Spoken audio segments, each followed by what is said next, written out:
Magandang araw po. Welcome to this episode of Men of Light for the solemnity of the Epiphany of our Lord. Our gospel reading is coming from Matthew chapter 2 verses 1 to 12, and the title of our episode is When Light Appears. These days po, many Filipinos live with mixed emotions.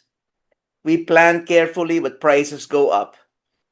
We work hard but results come slowly. We save a little, worry a lot, and hope quietly.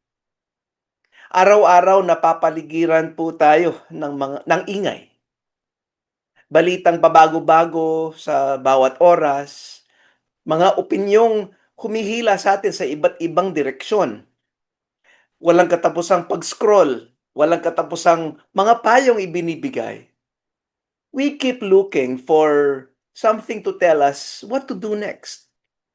A sign, a signal, a clear direction in confusing times. Parang lagi po tayong naghahanap ng bituin.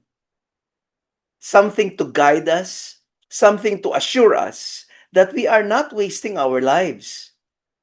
Today's Gospel of the Feast of the Epiphany speaks directly to this experience. It tells the story of the Magi, who were foreigners, outsiders, men who did not have all the answers. They followed the star, not knowing exactly where it would lead, but trusting that it would lead them somewhere meaningful. Kumilos sila, hindi dahil maliwanag na ang lahat, kundi dahil sapat na ang liwanag para sa susunod nilang hakbang. Epiphany gently reminds us of a simple truth. God still gives signs. God still offers light. The deeper question is not whether God is guiding us. The real question is this: are we willing to rise, trust the light that we are given, and follow where it leads? We will divide our discussion into three parts po. Part 1, like the Magi, we should be seekers, not settlers. In part 2, we'll talk about knowing is not exactly the same as following. And in part 3, an encounter with Jesus changes our direction. And there you have it po. Ngayon, pakinggan muna po natin ang ating gospel reading coming from Matthew chapter 2, verses 1 to 12, to be proclaimed to us by Judge Jovay Rosario Mercado.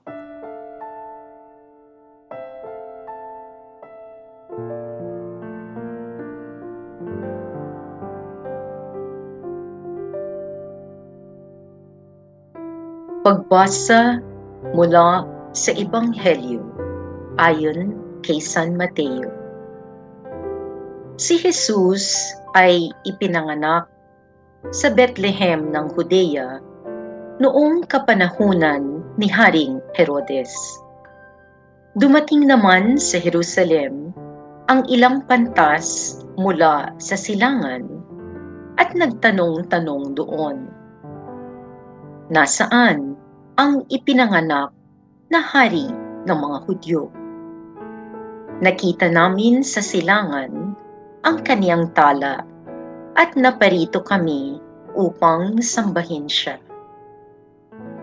Nang mabalitaan ito ni Haring Herodes, siya'y naligalig, gayon din ang buong Jerusalem.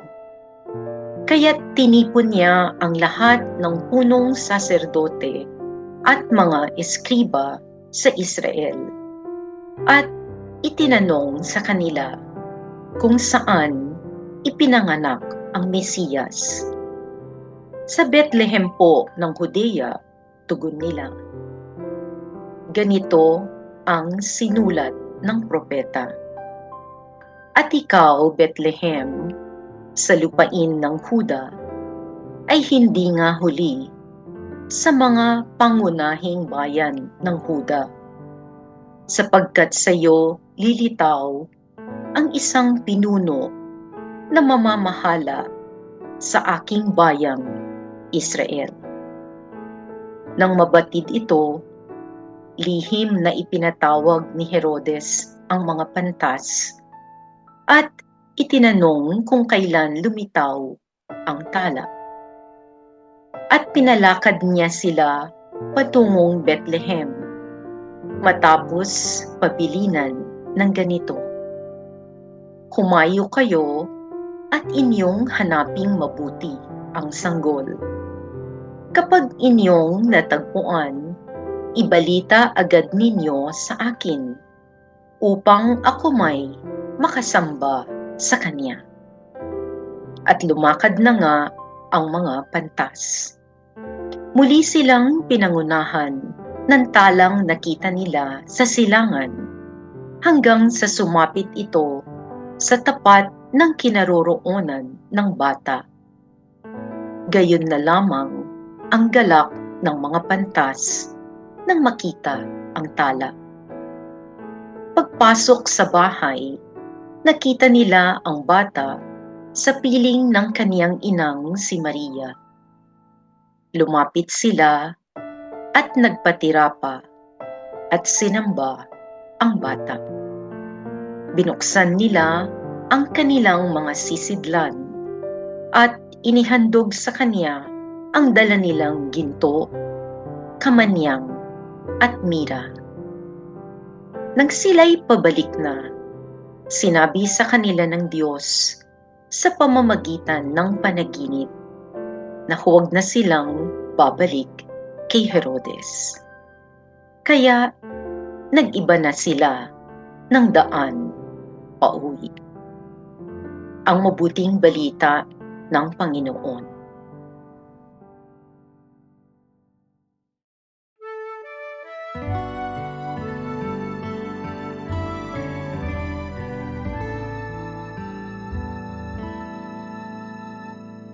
Maraming salamat po sa nagbasa sa ating gospel reading, si Judge Jovay Rosario Mercado. Kayo po ay nanonood ng aming episode for the Solemnity of the Epiphany of our Lord. And our gospel reading is coming from Matthew chapter 2, verses 1 to 12, and the title of our episode is When Light Appears. Ito po si Brother Joey Angeles coming to you from Angeles City. Kumusta po kayo? Jovay Rosario Mercado po, taga Guagua, Pampanga. Po si Father Deo Galang sa LNS Subdivision Angeles, dito po sa parokya namin sa Lord's Transfiguration Parish. Maraming salamat, Judge Joey and Father Deo. Of course, kasama din po natin ang ating laging naaasahang Men of Light Director na si Father Jonathan Bartolome. Part 1, Seekers, not Settlers.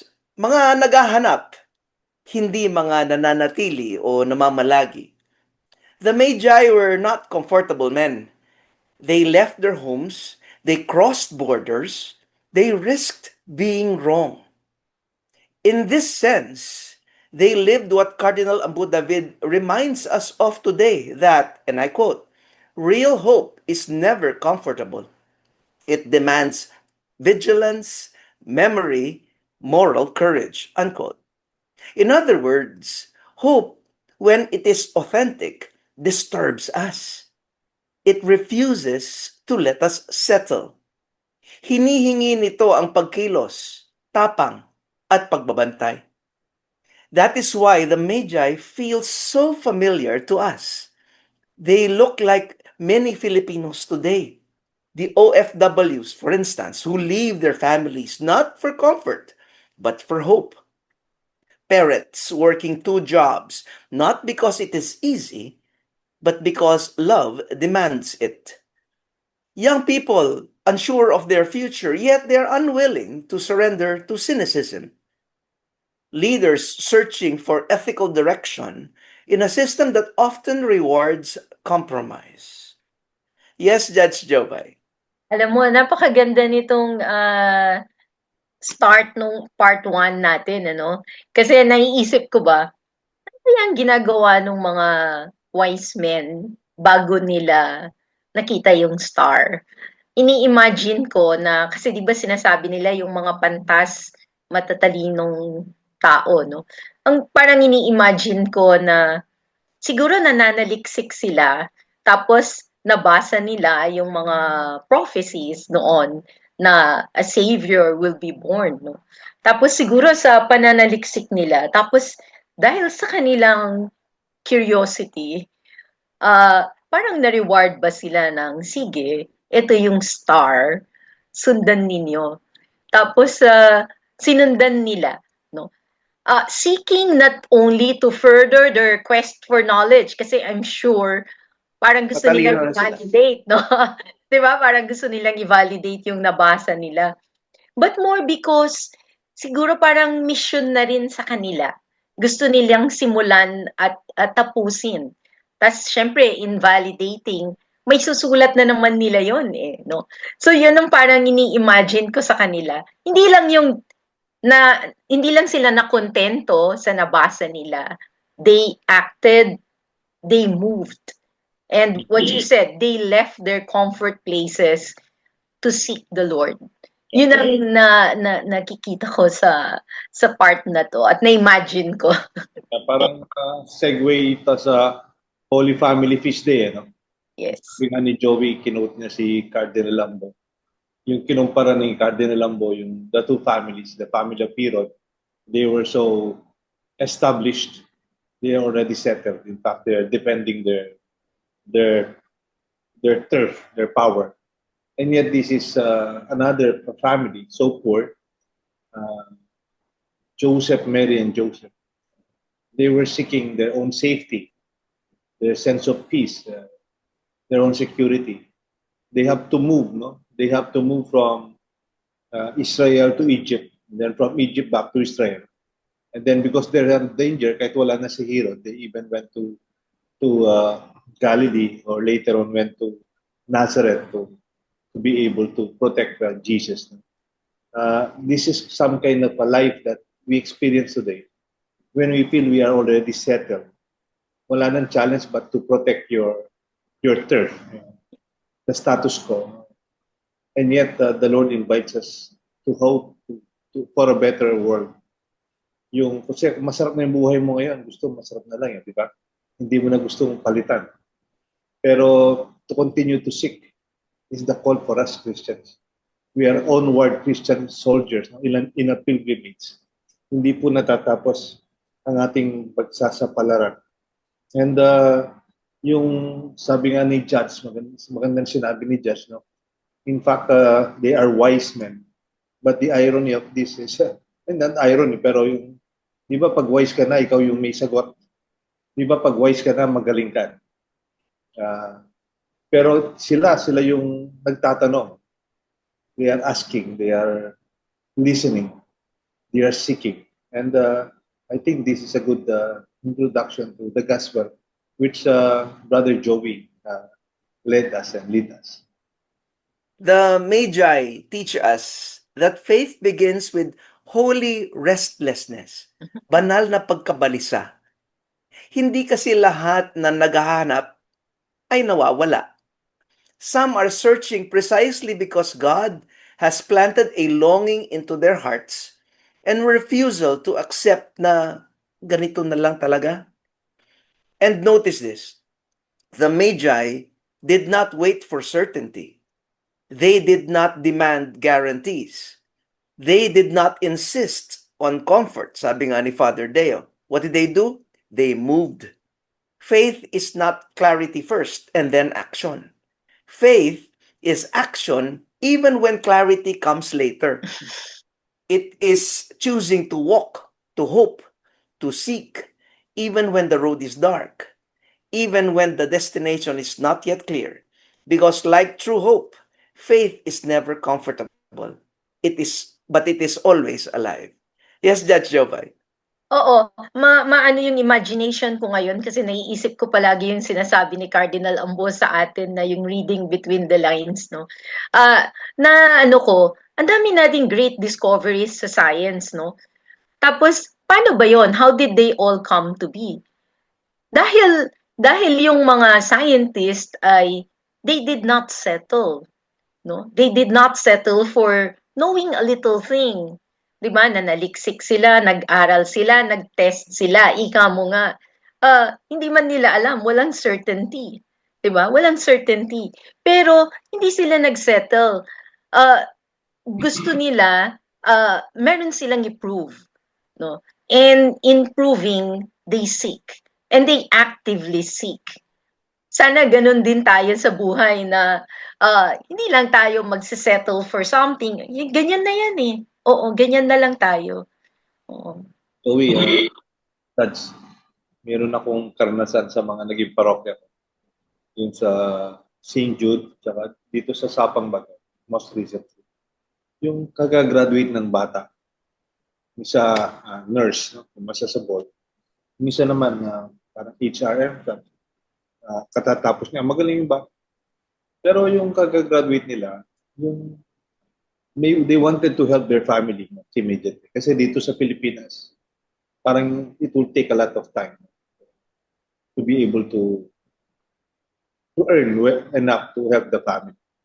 Yung papabless sila sa'yo, kilala mo youth leader sila, tapos alam mo, napakabata pa lang. Tapos magpupunta sa Middle East. Magpupunta sa ibang bansa. Isa sa Canada, isa sa Middle East. Tinatanong ko, may kamag-anak ba kayo doon? May pamilya ba kayo? Parang you see in the eyes of the young girl, so determined to seek and not to settle here. In fact, that's not very ideal for us, di ba? Dapat dito lang sana makita nila yung pangarap nila. But I really pray for them. Yung, alam yung tawag natin dito, Joey, attorney, yung judge, yung nagsasapalaran. Nakikipagsapalaran. Yung sapalaran talaga yung they dive into something they do not really know, but there's something certain in their heart. They want to help their family. They want to improve their land. They have to have their mission while a very young age. In fact, pwede nang mag-settle na. Depende na lang tayo sa magulang natin. Bahala rin si Papa Man. But they embark and they take upon themselves to continue to seek. Kahit wala ng oras, I'd just like to end with the quote coming from Pope Benedict XVI. Sabi niya, "The world promises you comfort, but you were not made for comfort. You were made for greatness." In other words, hope moves us before it comforts us. Magbabalik pa po ang Men of Light. Please stay with us.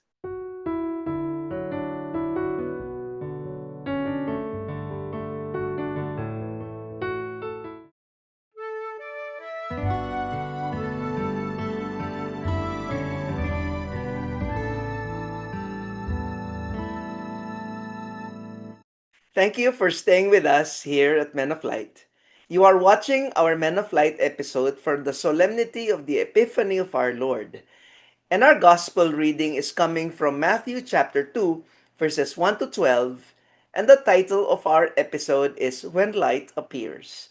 Kasama pa rin po natin sa ating kwentuhan si Judge Jovay Rosario Mercado at si Father Deo Galang. At ako po ang inyong lingkod, Brother Joey Angeles.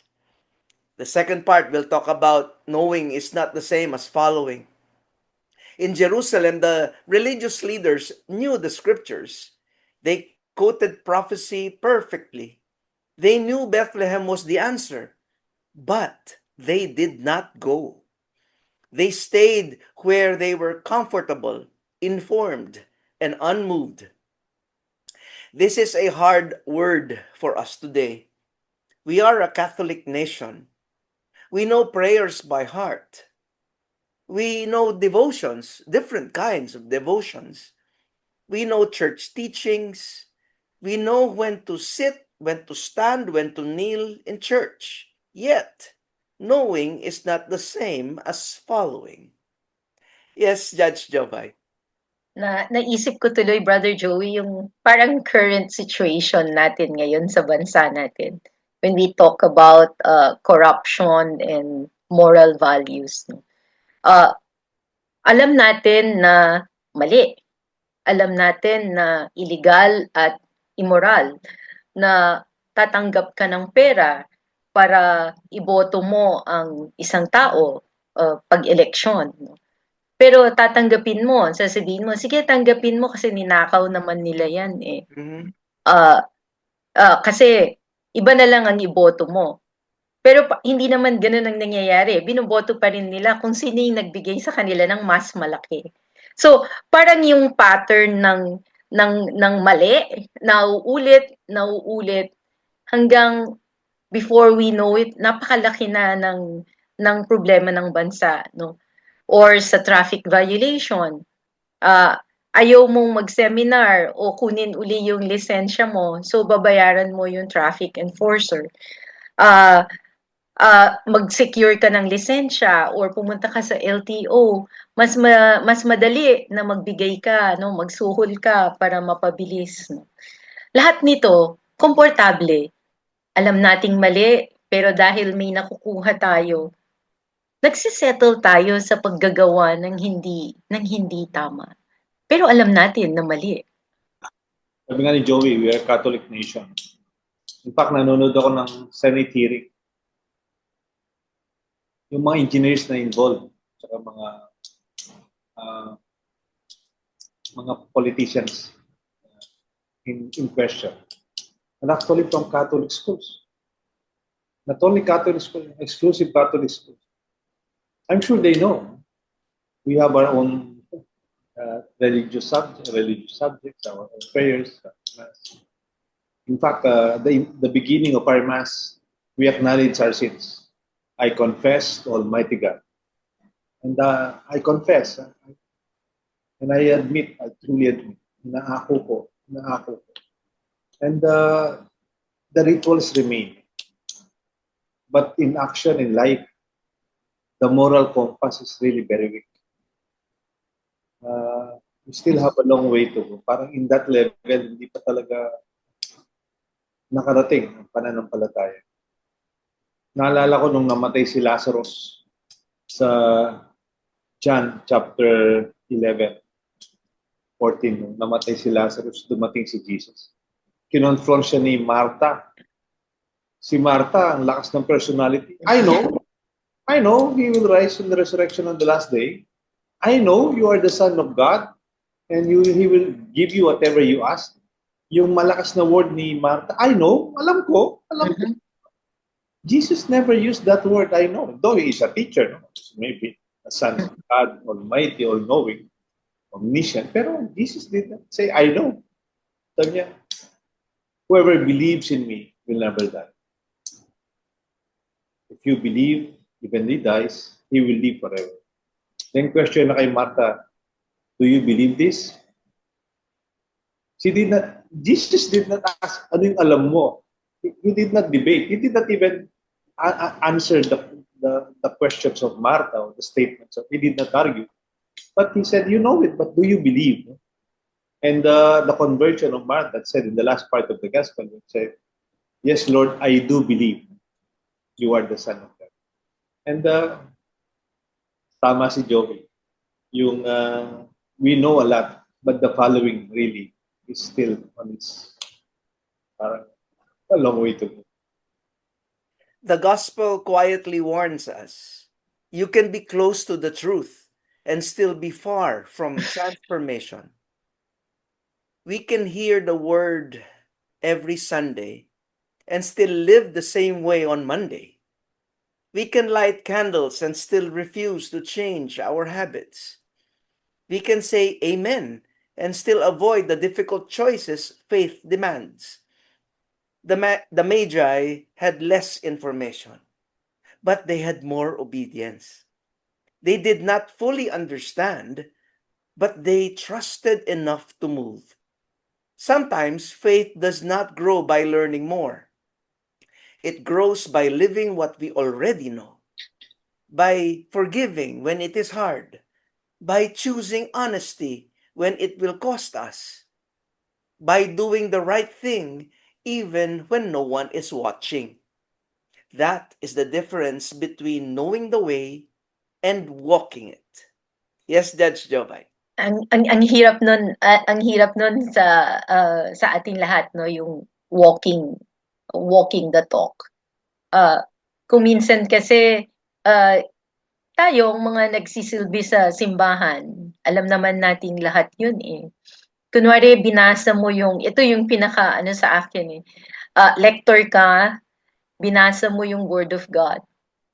Tapos, yung pag-uwi mo ba, nanggagaling din sa bibig mo yung hindi tama. Parang, iniisip ko palagi na dapat ready ka na pag binabasa mo ang salita ng Diyos, yung manggagaling din sa bibig mo ay patungkol din sa Panginoon. Napakahirap eh. Ang sakit pakinggan, no, pag nakarinig ka ng ganon. Kaya talagang sana pag alam mo na you have to guard yourself. And in guarding yourself, dun mo lang malalaman kung ano ang maging follower ka ni Jesus. Naalala ko yung anecdote. Kwento lang to. So, they were having a drought. Talagang many months walang tubig. Talagang nahihirapan na sila. Yung livestock, yung mga farms, yung tao mismo. Talagang very dry. So, the parish started to have a parang prayer rally. Lumabas sila, darasal, praying for rain. May isang batang dumating. May dala siyang payong. Siya lang ang may dalang payong para sabi, itong bata lang na to, naniniwala na sasagutin Diyos. Nagdarasal tayo.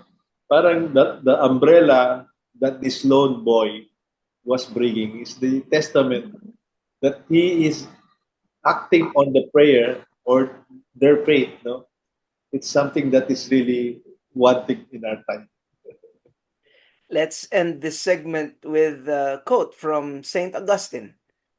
He said, "For what does it profit to know what is right if one does not do it? As the saying goes, knowing the way is easy. Walking it is where faith begins." Magbabalik pa po ang Men of Light. Please stay with us.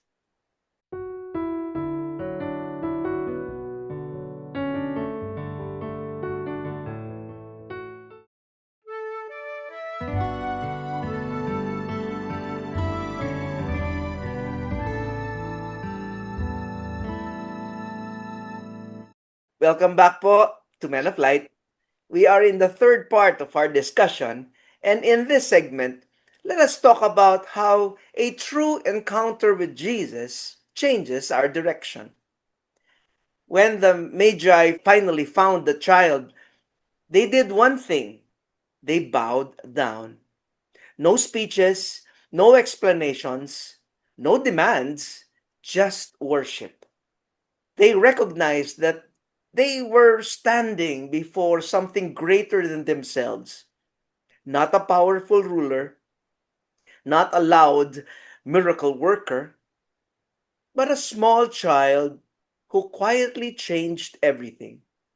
And then the scripture says something very powerful. They went home by another way. This, I think, is the heart of Epiphany. An encounter with Jesus is never just an experience, it is a turning point. If we truly encounter Christ, our priorities slowly change. Our decisions become more careful. Our direction becomes clearer. You cannot meet Christ and remain the same person that you were before.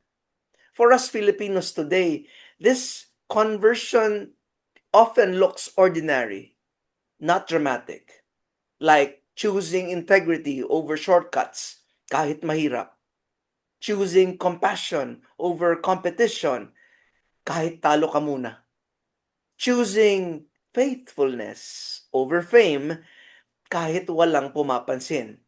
These are quiet choices, but they shape the soul. Yes, Judge. Napakaganda nun, no? Yung quiet choices, but they shape the soul.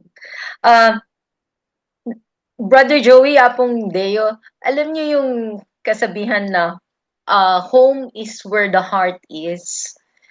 No? Parang gusto kong mag-paraphrase para sabihin ko na our true home is where Jesus is. Mhm. So, pag naisa puso at naisa isip mo yon, that's when true conversion will come. Parang every time, yun ang iisipin mo. Your encounter with Jesus will certainly make you change direction. At gusto ko yung sinabi mo kanina, Brother Joey, na hindi naman kailangan dramatic. Mhm. In fact, you encounter Jesus in the ordinary. Yun napakadaming bagay, napakadaming panahon, napakadaming tao niyang pinapadala sa atin para ma-encounter natin siya in the ordinary. So, wag naman po tayong maghintay ng parang merong yun, epiphany na napaka dramatic or romantic para isipin mo na pwedeng dumaan ang conversion. Paliit-liit lang. In fact, mas gusto ko yung small doses eh. Kasi yung small doses will turn you and then later on, hindi mo alam complete na yung transformation. Judge, galing talaga ni Joey. No? Galing ka writer. Insane. Talagang kahit na hindi na tayo mag-discuss, okay. Sa amin, nagsusulat na lang namin noon, Father Deo, kung collegial yung court. I concur. Ako naman lagay ibid. Yan. Ah. Pero may word na metanoia sa Greek term. Parang sa Kapampangan, metanoia. Sa Kapampangan, metinuia. Parang Oh, change of heart. No? nice. Meta is beyond. No? Meta. It's one of the companies. Meta is beyond. A change. So. And a change of mind, a change of heart, transformation, where the inner self, the values, direction of life is towards the better direction. It's some kind of a radical shift. Parang if you sin, you are not in the right direction. And sinning is missing the mark. And metanoia is going back. Halimbawa, parang naisip ko lang yung parang kung gawin natin practical, itong experience nito, nanggaling ka na kay Herodias, huwag mo nang balikan. Di ba? Yung parang, halimbawa, yung parang galing ka na sa kasalanan, naranasan mo na yung kasalanan, nakaharap mo na si Herodias sa buhay, huwag mo nang balikan. Parang, it's just a simple expression, pero the truth is, it's something that is very challenging. Kasi may mga taong New Year ngayon, New Year, marami tayo, New Year's resolution. Pero kung minsan, binabalikan pa rin natin yung dating buhay. Yung the wrong choices. I think 2026, hopefully, it will be better than last year. No? And this is my prayer for all of us. Metanoia, going back to the right direction. Not going back to the heroes of the past. Just Jovay, meron kang gustong idagdag? Okay na ako. I concur. Christ does not only want to be admired from a distance. He does not want to remain an image or a memory.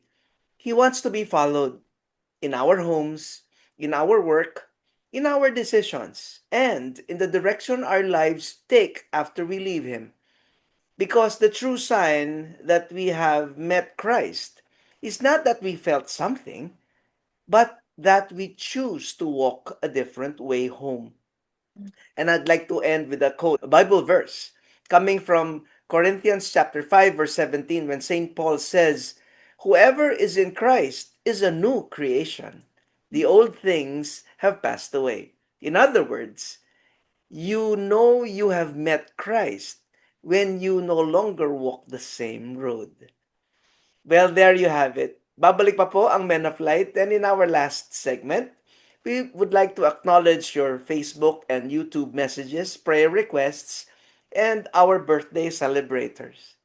We're going to have a short summary and assignment, and we will end with a prayer to be led by Judge Jovay Rosario Mercado and the final blessing by Father Deo Galang. Please stay with us.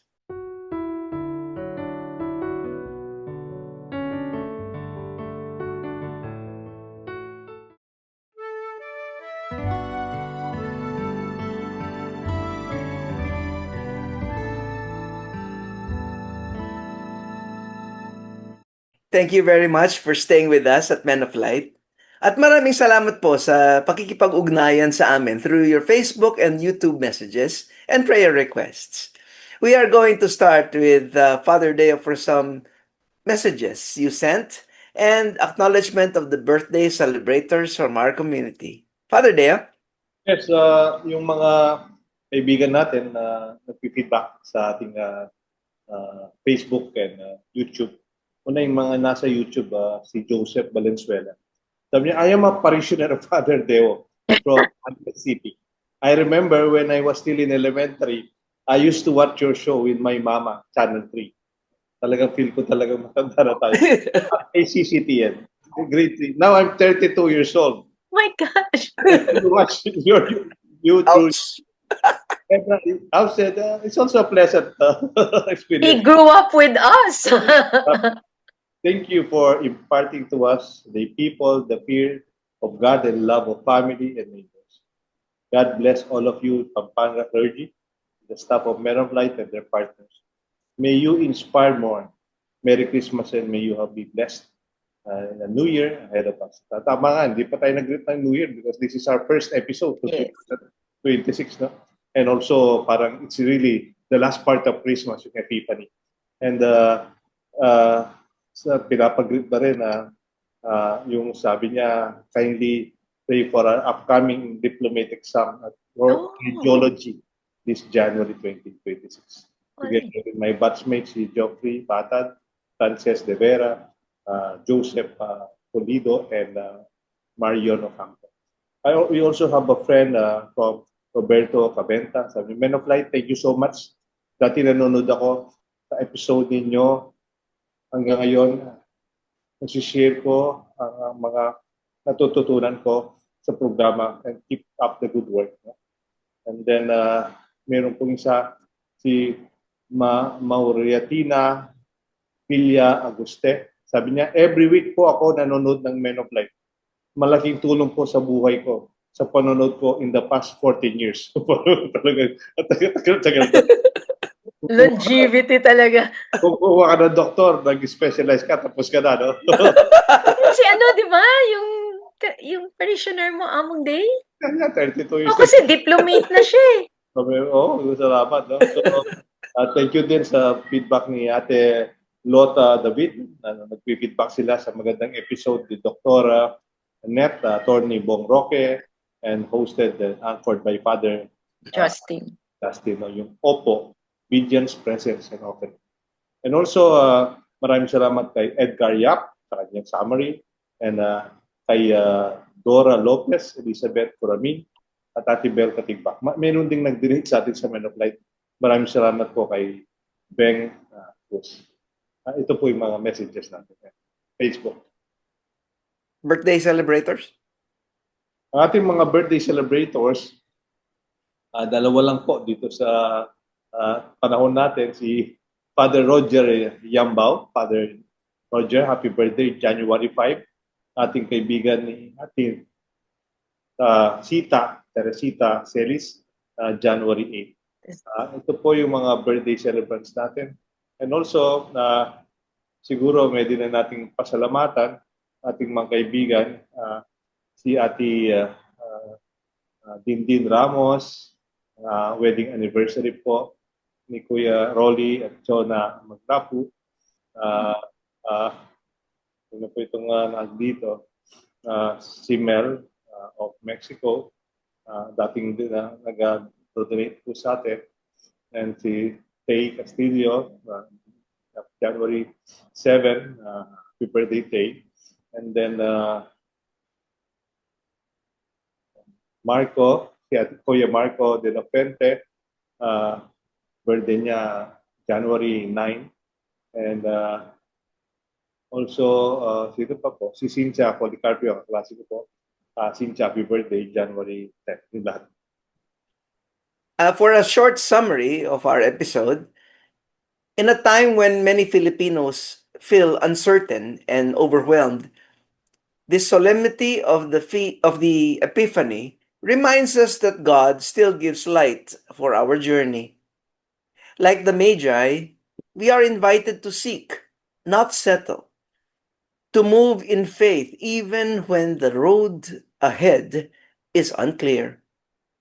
The gospel challenges us to see that knowing the truth is not the same as following it, and that a real encounter with Christ always leads to choose a different way home. Epiphany is not just about a star long ago. It is about light in our present darkness. God continues to reveal himself in small beginnings, quiet obedience, and in the courage to choose the different path. The question Epiphany places before us is simple but demanding. Are we willing to rise, follow the light we are given, and return home changed? Because the true sign of encountering Christ is not that we saw the light, but that we chose to walk by it. Men of light are not those who know the way best, but those who follow the light faithfully. And for our assignment this week, choose one small area of your life where you sense God inviting you to change direction. For the next 3 days, pause and ask, what truth do I already know but have not yet acted on? Take one quiet, concrete step, maybe an apology that you have to give, a decision you have to make, a prayer you have to say, or a shortcut that you will refuse to do. End the day with this prayer: Lord, teach me to follow the light you gave me today. You do not need to be perfect. You only need to be faithful. Because encountering Christ means choosing, even in small ways, to go home another way. And now we move to the prayer to be led by Judge Jovay Rosario Mercado and the blessing to be led by Father Deo Galang. Let us put ourselves in the presence of the Lord and join us in prayer. Lord Jesus Christ, sometimes we imagine walking in a forest or a mountain trail or swimming in the ocean in the dead of night and under the cover of complete darkness. Immediately, we are overwhelmed with fear, anxiety, uncertainty, confusion, vulnerability, even panic and despair. But when we imagine light slowly penetrating and piercing the darkness, we are instantly enveloped by hope, relief, optimism, comfort, deliverance, guidance, a new understanding. It is as if the cloud of darkness and dread is replaced by a sea of shimmering light.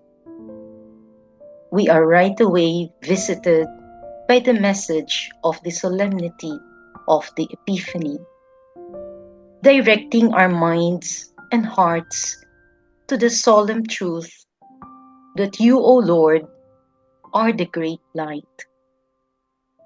You who unselfishly give signs, you who lovingly offer your abiding light. After seeing your star shining brightly, may we seek your word and not settle for simply seeing the light. After seeking your light, may we follow your way, choose right over wrong. And after following your way, may we encounter you in the ordinary and the sublime. And may the encounter shape our souls and transform us into children of the light, ready to choose light over darkness every day of our lives.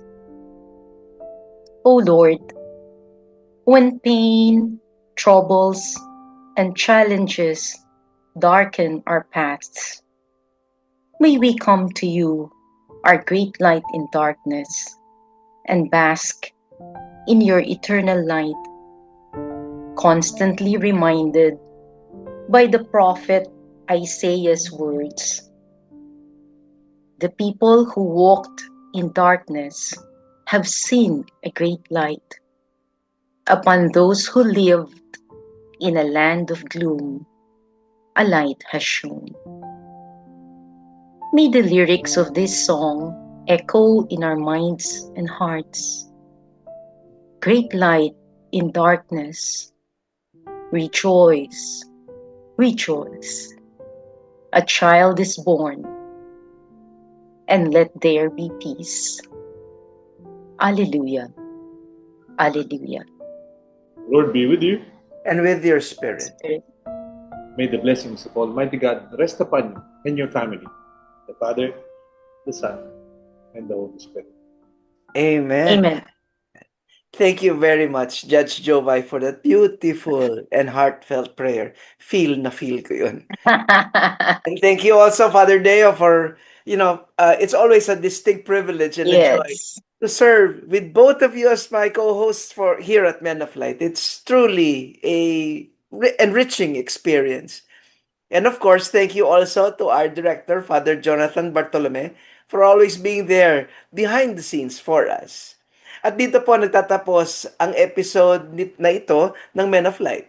Ito po si Brother Joy Angeles from Angeles City.